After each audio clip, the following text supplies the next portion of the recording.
If you had to choose, would you rather own a retail asset in Miami or in a town of 100,000 people? Most people answer that question instantly. Big city, more people, more money, more growth. It feels obvious. But here's the problem. That answer is based on intuition, not on how retail actually works. Because in retail, performance isn't just about how big the city is. It's about competition, cost structure, and how demand is distributed across a market. And once you start looking at those variables, that obvious answer starts to break down. In a major metro, a retail property is competing with everything. Multiple malls, multiple lifestyle centers, high street retail, power centers, mixed-use developments. Consumers have options everywhere. In a smaller city, there's often just one dominant retail hub, one place people go to shop, one place people go to spend time, one place retailers have to be. And that single difference changes everything, because when you zoom out and actually analyze the fundamentals, you start to see that some of these small city malls have stronger competitive positions, more efficient unit economics, and in many cases, more stable demand than their big city counterparts. So in this video, I want to break down why these markets work the way they do, why national retailers continue to expand into these type of markets, and why this part of the market is often misunderstood and mispriced.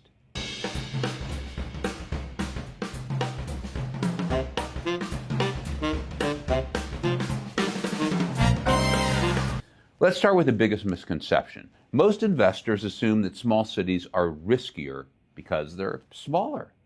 But in retail, smaller often means less competition. Take a major metro like Houston. You just don't have one mall. You might have multiple. You definitely have multiple enclosed malls, lifestyle centers, high street retail, power centers, outlet centers, mixed-use developments all over the place. Consumers have dozens of options for where to spend time and money. Now look at a typical small city, population say 75,000 or 100,000, but within a 30-mile drive, you might have 250 to 300,000 people in the trade area. How many enclosed malls? Usually just one. That's not a weakness, that's a moat. And in these markets, the mall often has functional exclusivity over categories like apparel, footwear, jewelry, and casual dining. Consumers don't comparison shop across 5 malls. They just go to the one.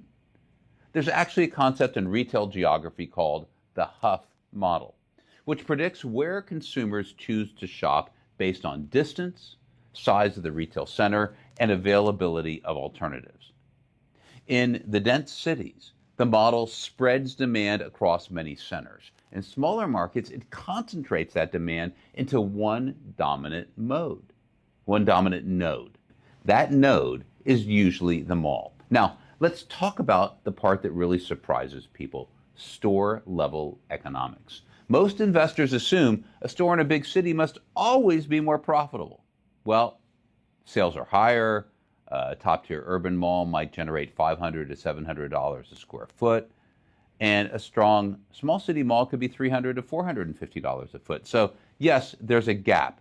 But here's what people miss. In major metros, occupancy costs can hit $80 to $150 plus per square foot. However, in a tertiary market, those costs are $25 to $50 per square foot. So what actually matters? It's the occupancy cost ratio, calculated as rent divided by sales.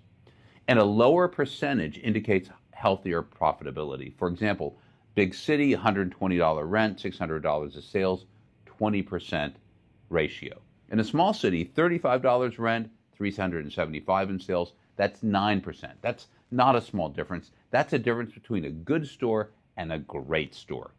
Retailers obsess over this metric because at the end of the day, they don't care about revenue, they care about profitability per store. And this is exactly why CBRE has reported that retailers are increasingly expanding into these secondary and tertiary markets because of better cost structures and lower competition.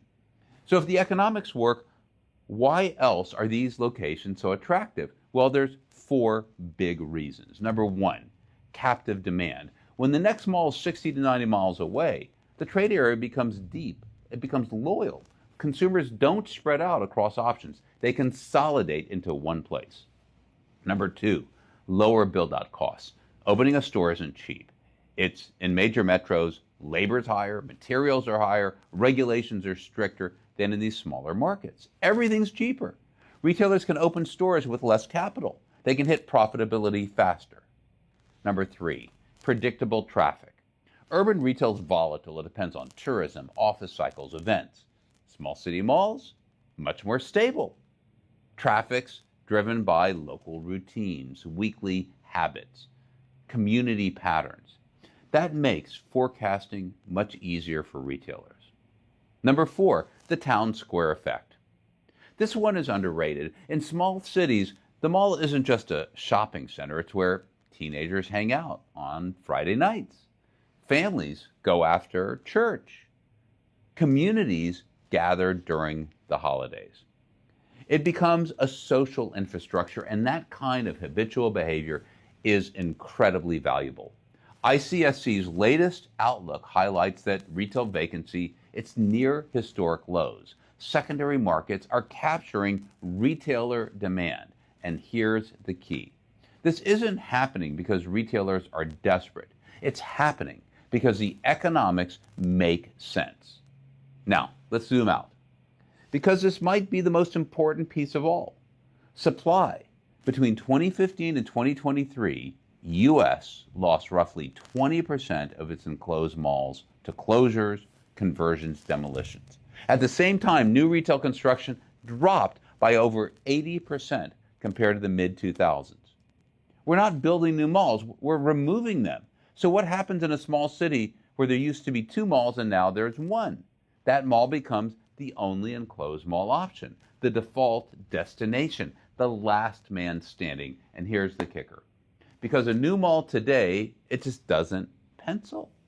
Construction costs are too high. Demand isn't concentrated enough to justify it. So supply isn't just shrinking, it's locked. Now, this doesn't mean every small city mall works. Far from it. So what actually matters? One, trade area size. You want 150,000 to 300,000 people within 30 minutes. Number two, competition. Ideally, you don't want any, or 1 week alternative. Three, income versus cost of living. So lower incomes, but also lower expenses and often similar or better discretionary income. Four, an employer base that is hospitals, universities, manufacturing, logistics. Diversification really matters. Five, retail leakage. This is key. If people are leaving the market to shop, that's not a problem. That's an opportunity. So where do investors go wrong? They assume small city means it's declining. Retail, that's dying. Malls, obsolete. And yes, some are, but the good ones, they have strong cash flow, they have limited competition, they have real tenant demand, and improving supply dynamics. Meanwhile, institutional capital is chasing Class A malls, their gateway cities, these safe assets, and largely ignoring this space. In real estate, the best opportunities usually don't look obvious. They look uncomfortable. They go against the narrative. And right now, small city malls sit right in that pocket.